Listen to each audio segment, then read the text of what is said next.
Alhamdulillahi Rabbil Alamin, wassalatu wassalamu ala rasulihi al-amin wa ala alihi wa sahbihi ajma'in. Alors le hadith que nous allons voir aujourd'hui, c'est la dua que faisait le prophète sallallahu alayhi wa sallam lorsqu'il sortait des toilettes, après avoir fait ses besoins. Alors le hadith le plus authentique, ou bien le moins faible dans ce chapitre-là, c'est le hadith de Aïcha radiyallahu anha, et c'est celui que nous allons étudier ensemble de manière détaillée. On a un hadith, en dehors de celui-là, on en a d'autres, des hadiths, comme le hadith de Anas ibn Malik radiyallahu anhu, comme quoi le prophète sallallahu alayhi wa sallam disait Alhamdulillahi alladhi adhaba anni al-adha wa athani. Donc ce hadith-là est très faible, contrairement au hadith de Aïcha, qu'on va essayer de décortiquer morceau par morceau. Le hadith d'Anas, j'ai dit qu'il était très faible et ce n'est pas celui qu'on va étudier aujourd'hui. Il est très faible, donc c'est l'imam Ibn Majah rahimahullah ta'ala qui le rapporte, Daraqutni aussi le rapporte, selon Anas, selon Ibn Abbas, selon Abu Dhar, selon Hudayfa, radiyallahu anhum jami'an, wa la yathbutu biwajhin min al-wujuh.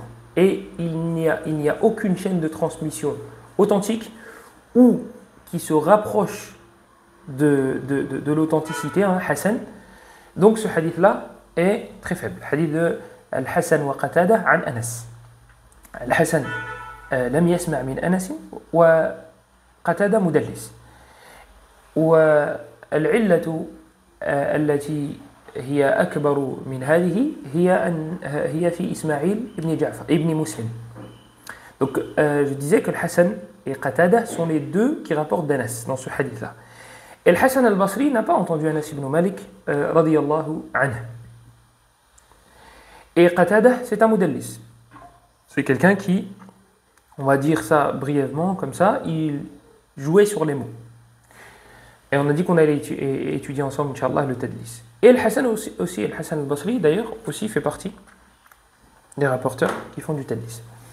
Donc ce hadith-là est très faible. Et là, sa vraie... la illa qui est encore plus problématique, hein, c'est Ismaïl ibn Ja'far al-Makki qui est faible, qui est dans la chaîne de transmission du hadith que j'ai cité précédemment. Est-ce que j'ai quelque chose d'autre à dire concernant ce hadith-là? Il ne me semble pas. Donc on passe directement au hadith de Aïcha radiyallahu anha, qui est le plus connu auprès des gens et qui est le plus accepté auprès des savants. Le hadith de Aïcha radiyallahu anha nous dit que le prophète sallallahu alayhi wa sallam avait l'habitude de dire, lorsqu'il sortait des toilettes, Ghufranak. Donc pardon. Ghufran. Donc c'est de demander pardon à Allah subhanahu wa ta'ala. L'imam al-Tirmidhi rahimahullah, il rapporte ce hadith-là de Muhammad ibn Ismaïl. Alors je fais exprès de citer la chaîne de transmission de al-Tirmidhi pour citer quelques fawaïd que j'avais envie de citer, tout simplement. Muhammad ibn Ismaïl, c'est le Bukhari. C'est le Bukhari, le fameux imam, le grand imam al-Muhaddith. Muhammad ibn Ismaïl al-Bukhari. Donc il dit, m'a informé Muhammad ibn Ismaïl. M'a informé, donc là c'est Tirmidhi qui parle, il a dit que l'avait informé Muhammad ibn Ismaïl al-Bukhari. Le Bukhari il parle maintenant, il dit, haddathana Malik ibn Ismaïl. Donc il dit, nous a informé Malik ibn Ismaïl. Il vous faut des codes et des méthodes pour retenir les rapporteurs, parce que cette science-là a été mémorisée et sauvegardée par Allah subhanahu wa ta'ala, mais les causes étaient des mémorisateurs hors pair. C'était des gens qui avaient des excellentes mémoires. Aujourd'hui, ce n'est pas le cas. Malheureusement, nous n'avons pas des mémoires extraordinaires. C'est dû à plein de choses.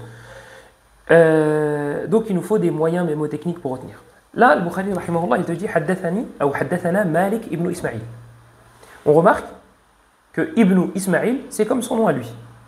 Donc, qu'est-ce qu'on pourrait faire, ce qui serait intéressant de faire, voir si le Bukhari, rahimahullah, a des professeurs, comme ça, on a plusieurs, qui ont le même nom comme ça, Ibn Ismaïl, tout comme lui. Donc, le Bukhari s'appelle Muhammad ibn Ismaïl. Il a un professeur qui s'appelle Malik ibn Ismaïl. Voilà, j'ai juste à retenir la partie Malik. Et Malik, c'est un nom qui revient souvent, on connaît Malik. Donc, Malik ibn Ismaïl. Est-ce qu'il y en a un troisième? Oui, Moussa ibn Ismaïl.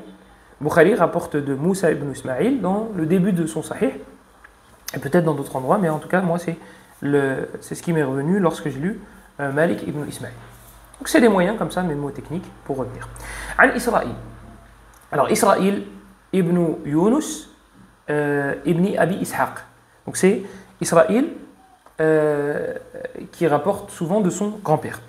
Alors Israël, il y a quelque chose d'intéressant dans le jarh wa ta'dil, le vrai jarh wa ta'dil, pas la médisance. Israël, on trouve que les huffaz, que les mémorisateurs, ne divergent pas le concernant. Israël, c'est un thiqa. Il est fiable, voire très fiable, surtout lorsqu'il rapporte de son grand-père. Surtout lorsqu'il rapporte de son grand-père. Il y a des personnes qui ont des meilleures mémoires que lui, mais qui préféraient prendre son avis à lui, en termes de mémorisation, lorsqu'il rapportait de son grand-père. Il me semble que c'est Shu'ba ibn al-Hajjaj. Il me semble. Ça vérifie. Donc les mémorisateurs, les huffaz, les muhaddithoun ne divergent pas sur son cas. C'est un hafidh, c'est un mémorisateur. D'accord? Vous avez cette phrase globale et générale? Eh bien, vous allez faire une petite exception. Et cette petite exception, ça émane quand même de grands savants. Surtout le premier, dans l'ilm al-hadith. L'exception, donc qui n'a pas adhéré à cette acceptation? Ali ibn al-Madini et Ibn Hazm. Et Ali ibn al-Madini, c'est un spécialiste dans le hadith. Ali ibn al-Madini, c'est un saqf. C'est le toit, c'est le sommet, dans la science du hadith, je ne sais pas si tu peux faire mieux. Dans l'ilal, etc., etc. Ali ibn al-Madini, c'est une montagne. C'est simple. An-Nasa'i, qui est un savant du hadith et qui ne laisse pas passer comme ça les rapporteurs sans les critiquer. De manière positive ou négative. Il dit ce qu'il a à dire. An-Nasa'i, il dit, concernant Ali ibn al-Madini, كَأَنَّ اللَّهَ خَلَقَهُ لِهَذَا الشَّأْنِ. Nasa'i, il te dit, j'ai l'impression qu'Allah a créé Ali ibn al-Madini pour la science du hadith. J'ai l'impression qu'Allah a créé Ali ibn al-Madini pour la science du hadith. Ça, c'est suffisant. Ça, c'est suffisant. Pour celui qui connaît le Nasa'i, ça, c'est suffisant. Rajoute que Ahmad ibn Hanbal l'a mis tout en haut. Al-Bukhari, rahimahullah, Muhammad ibn Ismail al-Bukhari, le fameux imam, fait partie des élèves de Ali ibn al-Madini. Qu'est-ce qu'il disait Muhammad ibn Ismail al-Bukhari? Il dit Mastasghartu nafsi 'inda ahadin illa 'inda Ali ibn al-Madini. Il dit je ne me suis jamais senti aussi petit, ou bien je ne me suis jamais senti petit devant quelqu'un, excepté devant Ali ibn al-Madini. Bukhari te dit ça. Est-ce que tu sais le Bukhari qui l'a vu? Bukhari, il a des grands mémorisateurs dans ses professeurs. Qutayba ibn Sa'id. Il a Abdullah ibn Yusuf, l'élève de l'imam Malik. Il a al-Humaydi, celui de qui il rapporte en premier dans son Sahih, Abdullah ibn Zubayr. Il a Ahmad ibn Hanbal. Et il a. Et il te dit, je ne me suis jamais senti petit que lorsque je me suis assis devant Ali ibn Madini. Le hadith est baqiya, il y a l'adhan et salat al-asr, donc Inch'Allah, on continuera. Alhamdulillah wa ba'd. Nous reprenons là où nous nous étions arrêtés avant salat al-asr. Et pour savoir où est-ce que j'en étais, et pour ne pas répéter les mêmes choses, j'ai re-regardé la première partie là. Et j'ai vu qu'au tout début du cours, j'ai failli confondre Ismaïl ibn Muslim et Ismaïl ibn Ja'far. Alhamdulillah, je me suis rattrapé. Sauf que après, quelques secondes ou quelques minutes après, je dis Ismaïl ibn Ja'far, alors que c'est Ismaïl ibn Muslim. Alors on va essayer de tirer profit de cette erreur-là. Alors pourquoi j'ai dit Ismaïl ibn Ja'far? Et pourquoi Ismaïl ibn Ja'far vient en premier? Parce que récemment, le dimanche, dans les cours du dimanche, on fait Sahih Muslim. Récemment, on a vu le hadith de Talha ibn Ubaydillah, radiyallahu anhu. Il est au tout début de Sahih Muslim, dans Kitab al-Iman. Et dans ce hadith-là, à la fin, le prophète sallallahu alayhi wa sallam a dit au compagnon qui est venu lui poser plusieurs questions, Aflaha in sadaq. Il a réussi s'il a dit vrai. Et dans une version que rapporte l'imam Muslim, selon Ismaïl ibn Ja'far, il est là. Le prophète sallallahu alayhi wa sallam aurait dit Aflaha wa abih. Il a réussi par son père. Donc le prophète aurait juré par son père. Alayhi salatu wa salam. Donc certains disent que c'est une expression et que le juron n'était pas voulu. D'autres disent que aslan, la riwaya, elle n'est même pas authentique. Et elle est là, la faculté, si vous voulez, la supériorité du muhaddith, du spécialiste du hadith, par rapport au faqih, par rapport à celui qui est faqih, qui est spécialisé dans le fiqh, mais sa bida'a, sa provision dans le hadith n'est pas très grande. À l'époque, les fuqaha étaient des muhaddithoun et les muhaddithoun étaient des fuqaha. L'imam Ahmed, rahimahullah, l'imam Malik, l'imam Shafi'i et d'autres. Sufyan al-Thawri, al-Bukhari, rahmatullahi alayhim jami'an, al-Tirmidhi aussi. Donc, le muhaddith, plutôt que de te dire, bah, non, Abih, ici, ça pourrait être interprété comme ça, il va regarder min jihati as-sina'ati al-hadithiyya, au niveau des outils qu'il a avec le hadith pour reconnaître s'il est authentique ou non. Et il va en arriver à la conclusion suivante, et c'est l'avis de beaucoup de savants, que cette version-là est faible. Cette version-là est faible. Et c'est dû à Ismaïl ibn Ja'far, qui est thiqa, qui est quelqu'un de fiable, mais khalafahu man huwa awthaq minhu. Mais il a contredit, ou bien l'a contredit, quelqu'un qui est plus fiable que lui, qui est l'imam Malik, rahimahullah. Parce que l'imam Muslim le rapporte de base selon Qutaybah ibn Sa'id, selon Malik, selon Abu Suhayl, selon son père, selon Talha. Et il rapporte cette version, c'est la version Aflaha in Sadaq. Il a réussi ici, il a dit vrai. Et il rapporte par la suite, via Ismaïl ibn Ja'far, plus selon Malik, Aflaha wa Abi. Donc là, en comparant les deux versions, on voit qu'il y a une différence au niveau de la chaîne de transmission. Et la chaîne de transmission dans laquelle il y a Malik est plus forte que celle dans laquelle il y a Ismaïl ibn Ja'far. Voilà pourquoi j'ai fait ce lapsus et ce mélange. Donc ça, alhamdoulilah, ça a fait une faïda. Rajoutez autre chose. C'est que le Bukhari, rahimahullah, rapporte ce hadith-là dans son sahih. Il le rapporte via Malik, rahmatullahi alayhi. Et il le rapporte via Ismaïl ibn Ja'far avec la bonne version. Avec Aflaha in Sadaq. Et pas Aflaha wa Abi. Donc le Bukhari, rahimahullah, rapporte dans son sahih ce hadith-là avec Ismaïl ibn Ja'far et avec Malik avec la bonne version. Ce qui a fait en sorte, ce qui a donné comme résultat, que la version Aflaha in Sadaq est la version la plus authentique. Wallahu a'lam. Revenons à notre hadith, le hadith de Aïcha radiyallahu anha, comme quoi le prophète sallallahu alayhi wa sallam disait Ghufranak en sortant des toilettes. Et on s'était arrêté à Ali ibn al-Madini, qui est un saqf, qui est un sommet, qui est un des meilleurs spécialistes du hadith.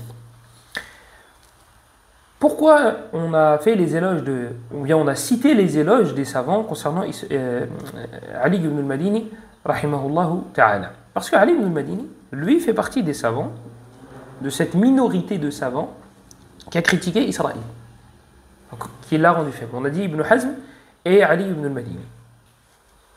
Regardez, Ali ibn al-Madini, c'est, comme on a dit précédemment, c'est un grand savant. C'est pas juste quelqu'un qui connaît le hadith vite fait. C'est un spécialiste du domaine, et ceux qui ont attesté de cela, ce sont les spécialistes eux-mêmes du domaine. Ahmad ibn Hanbal, al-Bukhari, qui vous voulez de plus? Nasa'i, tous sont unanimes pour dire que Ali ibn Madini, c'est une montagne de science. Et pourtant, lorsqu'il a contredit les savants concernant Israël, les savants n'ont pas jeté Ali ibn al-Madini à la poubelle et ont dit non, soit tu es avec nous, soit tu es contre nous. Soit tu es d'accord avec nous sur ce rapporteur, soit on te jette à la poubelle. Comme on voit aujourd'hui. Soit tu dis qu'il est innovateur, soit toi aussi tu es innovateur. Man lam yubaddi' al-mubtadi' fa huwa mubtadi'. Celui qui ne rend pas innovateur, l'innovateur, c'est un innovateur. Taïb, pourquoi vous reprochez à ceux qui utilisent cette règle-là dans le takfir, vous faites la même dans le tabdi'? Pourquoi vous reprochez cette règle-là à ceux qui disent Man lam yukaffir al-kafir fa huwa kafir? Pourquoi vous leur reprochez d'utiliser cette règle-là sans dawabit, sans étapes, sans conditions? Pourquoi vous leur reprochez cela alors que vous faites la même chose dans l'innovation, avec les innovateurs? Ou avec ceux que vous considérez comme étant innovateurs? Elle est là la problématique aussi. C'est que toi, tu le considères comme innovateur, des étudiants en sciences, peut-être même des savants, Mais le cas n'est pas... C'est comme quand on te dit, les savants ont dit que tel était innovateur. Non, des savants. Et ça, c'est si les savants ont dit cela, ou si des savants ont dit cela. Parce que c'est souvent des montages. Cheikh Al-Fawzan a dit concernant Fulan ibn Fulan. Et Al-Fawzan ne le connaît même pas. Et Cheikh Al-Fawzan a mis en garde contre cette façon de faire. Et Cheikh Souhaimi a mis en garde contre cette façon de faire. D'accord? Lui, il ne parle pas de lui. Lui, il parle de la parole en elle-même. Pas de celui qui la prononce. Et il y a une différence entre celui qui dit quelque chose. Donc, il y a une différence entre critiquer une parole et critiquer son auteur. Ce n'est pas la même chose. Tu peux prononcer une bid'a ou du kufr, la mécréance, mais ça ne fera pas forcément de toi un innovateur ou un mécréant. Vous utilisez cette règle-là dans le takfir. Vous l'appliquez. Vous dites non, c'est pas parce qu'il a prononcé quelque chose de kufr qu'il est forcément kafir. Pourquoi vous ne le faites pas dans le tabdir? Elle est où la différence? طيب على كل حال. Israël, là, son cas, lorsqu'on parle de la divergence qu'il y a le concernant, c'est pas, il y en a qui disent il est innovateur, et il y en a qui disent qu'il ne l'est pas. Mais la mas'ala, elle se rapproche de celle-ci. Quand tu dis tel, il n'a pas de science. Moi, je considère que lui, il a de la science. Non, il faut que tu me suives là-dedans. Lorsqu'on fouille dans les kutub de Jarh wa Ta'dil, on voit que les savants du Jarh wa Ta'dil divergent depuis la nuit des temps. C'est comme ça depuis le début. Il y en a, il va te dire il est bon, l'autre, il va te dire il n'est pas bon. Il y en a, il va te dire sunni, l'autre, il va te dire mubtadi', l'autre, il va te dire thiqa, l'autre, il va te dire da'if, kadhab. D'accord? Ça existe. Les divergences existent concernant les mémoires des gens, la fiabilité de rapporter ou non le hadith du prophète sallallahu alayhi wa sallam, concernant le fait qu'il est sur la sunna ou non. Ce genre de divergence existe depuis l'époque des salafs. Et ils n'ont pas fait ce qu'on voit là, le fawda qu'il y a maintenant. Et ça existe jusqu'à maintenant, jusqu'à là, jusqu'aujourd'hui. Il y a des grands savants de la sunna, ils vont te dire lui il est bon. D'autres ils vont te dire non, il n'est pas bon. Taïb, est-ce que forcément, obligatoirement, il faudra suivre ceux qui disent non, il n'est pas bon? Vous ne le faites même pas avec vos mashayikh qui ont été critiqués par vos mashayikh. Taïb. Donc Israël, donc ça m'a fait penser à cela. Donc Israël, il a été critiqué par Ali ibn Madini. Et malgré cela, les savants ont accepté le hadith d'Israël. Et regardez ce que dit Al-Hafidh ibn Hajar, rahimahullah, Al-Asqalani. Il dit, concernant Israël, thiqatun tukullima fihi bila hujja. Allahu Akbar. Si tu prononces cette parole, toi, ou si un savant qui ne considère pas comme étant une référence prononçait ce genre de propos, les concernant ou concernant leurs savants, c'est fini, à la poubelle. Ou c'est-à-dire, ils dénigrent les savants et patati et patata. Eux, ils critiquent les savants matin, midi, soir. Mais bon, ils ont le droit. Parce qu'eux, ils ne les considèrent pas comme étant des savants, ceux qui les critiquent. Oui. Qu'est-ce qu'il nous dit, Ibn Hajar? Il nous dit, concernant Israël, thiqatun. Il est fiable. Tukullima fihi bighayri hujja. On a parlé sur lui sans aucune preuve. Vous pensez qu'Ibn Hajar il ne sait pas que c'est Ali ibn al-Madini qui a parlé sur lui et que c'est Ibn Hazm qui a parlé sur lui? Donc Ali, il s'appelle Ali aussi, Ibn Hajar. Donc Ibn Hajar est en train de te dire Ali ibn al-Madini et Ibn Hazm, concernant la critique qu'ils ont faite sur Ali ibn al-Madini, ce n'est pas fondé. Donc, un savant peut critiquer un autre, un savant peut critiquer un autre savant sans preuve, sans argument. Ça existe ou ça n'existe pas? Taïb. Donc dans le cas où ton savant a parlé sur un autre savant, est-ce que je dois obligatoirement suivre cet avis-là? Allah mustan. Taïb, Israël qui rapporte de Yusuf ibn Abi Burda. Yusuf ibn Abi Burda, il va nous poser problème. C'est lui le problème dans cette chaîne de transmission. Yusuf ibn Abi Burda, c'est ce qu'on appelle majhoulul hal. On ne connaît pas son état. Alors les savants ont différents avis pour savoir quand est-ce qu'on pourra connaître l'état de quelqu'un. Alors vous avez des savants qui vous disent, lorsque plus de 2 savants, rapporteurs du hadith, rapportent d'un rapporteur, eh bien la jahala, le fait qu'il soit ignorant, enfin, qu'on ne connaisse pas son état plutôt, son état est ignoré, ben, va s'élever. Sa jahala va s'enlever. Et Yusuf ibn Abi Burda, il me semble que c'est l'avis d'Ibn Abd al-Barr, rahimahullah. Et Yusuf ibn Abi Burda bah, ne rapporte de lui que deux personnes. Israël, celui qui est avec nous, et Saïd ibn Masrouq, Thawri. Donc c'est un majhoul al-hal. Donc on ne connaît pas son état. Et si on ne connaît pas son état, on ne peut pas prendre son hadith. C'est trop risqué. Est-ce qu'il est fiable? Est-ce qu'il n'est pas fiable? Ah, on ne sait pas. On ne sait pas. Elle est là la problématique. On n'a pas assez d'informations le concernant pour juger, pour donner une note générale à Yusuf ibn Abi Burda. Donc qu'est-ce qu'on fait? Ben, on ne prend pas de risque. D'accord? Et on rapporte qu'Abu Hatim aurait dit, il aurait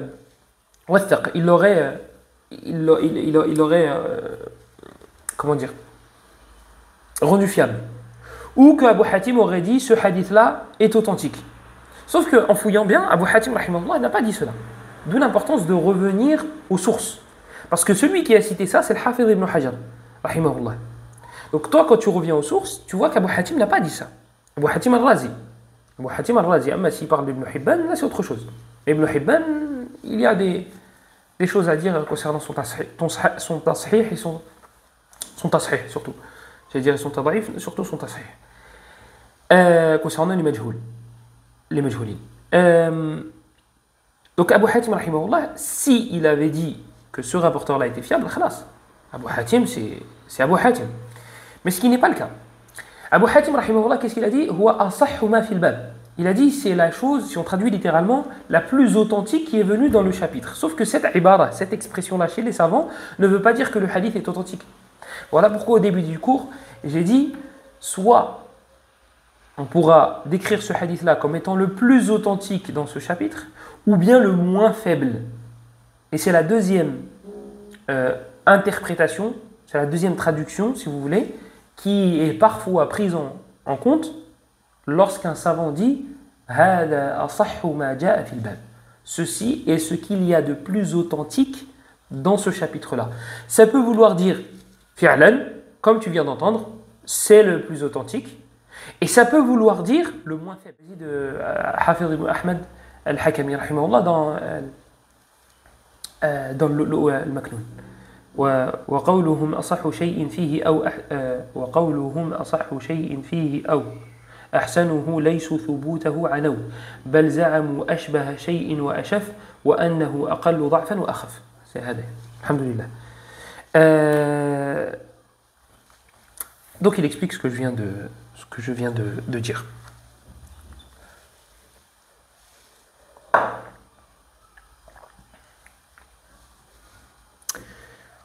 Donc Yusuf ibn Abi Burda rahimahullah, on ne connaît pas son état. On ne connaît pas assez, on n'a pas assez d'informations le concernant pour juger si son hadith est bon ou non. Certains savants l'ont rendu fiable, comme al-Dhahabi, comme al-Ajli, mais voilà, fi nafsi shay. Alors, la science du hadith va te pousser à développer des facultés, des capacités, à savoir celui-là pourquoi il est authentique, celui-là pourquoi il est faible. Et qu'est-ce qu'on pourrait répondre à ceux qui disent que celui-là, j'aimerais bien savoir pourquoi il est authentique, et celui-là pourquoi il est faible. Et est-ce qu'on pourrait l'accepter quand même s'il est faible, donc du coup, voir s'il n'est pas trop faible. Tout ça, ça demande des qawaïd, des règles et du temps. Ici, on a dit Yusuf ibn Abi Burda, il est majhoulul hal. On ne connaît pas son état. Mais il n'est pas à jeter complètement. Les savants ne l'ont pas complètement jeté. Si al-Dhahabi et al-Ajli disent qu'il est thiqa, c'est qu'il y a quelque chose à prendre en considération. Ibn Hibban, il te cite dans thiqat. C'est vrai que Ibn Hibban, voilà. Ibn Khuzaymah l'a authentifié aussi. Pareil, c'est vrai que concernant le majhoul, etc., il y a des choses à dire, il y a des choses à relever. Al-Hakim aussi l'a authentifié. Pareil, il y a des choses à dire, mais tout ça, ça te met sur une piste. C'est que le hadith, il n'est pas shadid ou da'f, il n'est pas très faible. D'accord? Autre chose, ce hadith-là, il contient très peu de mots. Donc pour un rapporteur, même qui est bof, c'est pas trop difficile à retenir.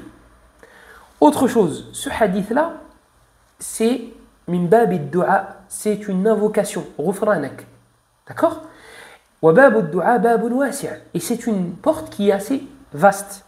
C'est pas restreint comme le halal et le haram où on va être très fermé.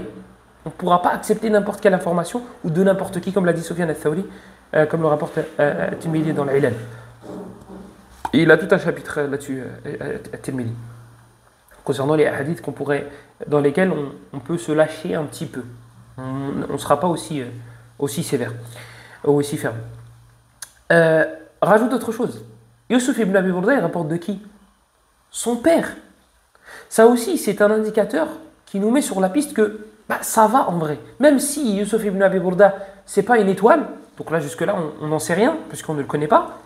On n'a pas assez d'infos, on a dit précédemment le concernant. Mais il rapporte de son père. Ça veut dire que, quelqu'un qui rapporte de son père, en général, c'est qu'il l'a entendu peut-être plusieurs fois. Ou peut-être que le jour où il l'a révisé, il a pu lui demander, etc., etc., etc. Donc, toutes ces qara'in, toutes ces indications, tous ces éléments, quand tu les réunis, tu te dis, le hadith, en vrai, il est acceptable. Parce qu'à part Yusuf ibn Abi Burda, vous venez d'entendre la critique le concernant, il n'y a pas grand-chose à dire sur le reste. Le reste est nadif, il est propre. Le reste de la chaîne de transmission est propre. Le père de Yusuf ibn Abi Burda, il n'y a rien à dire là-dessus. Et après, son père, c'est Aïcha radiyallahu anha. Donc, voilà pourquoi certains savants l'ont authentifié et ont œuvré avec. D'autres ne l'ont pas accepté, comme Ad-Daraqutni, comme Ibn al-Jawzi. Il me semble que Zahabi aussi l'a rendu faible, malgré le fait qu'il rende fiable Yusuf ibn Abi Burda, parce qu'il y a un autre élément qui penche vers la balance de ceux qui disent qu'il est faible, c'est que c'est un asl fil bab, c'est que c'est une base dans ce chapitre. Le chapitre de la dua en sortant des toilettes, c'est une base. Et les savants du hadith parlent de at-tafarrud, lorsque un rapporteur va rapporter une information et va être le seul à la rapporter, est-ce que on peut se lâcher, accepter comme ça, ou bien on va être encore plus sévère? Parce que là, t'as 15 000 rapporteurs et il n'y a que toi qui rapporte cette info. Oui, ça aussi, ça a besoin de détails. Parce que, est-ce que c'est une mukhalafa? Le tafarrud, est-ce que c'est une mukhalafa? Est-ce qu'il vient contredire d'autres rapporteurs? Tout ça, ça a besoin de détails.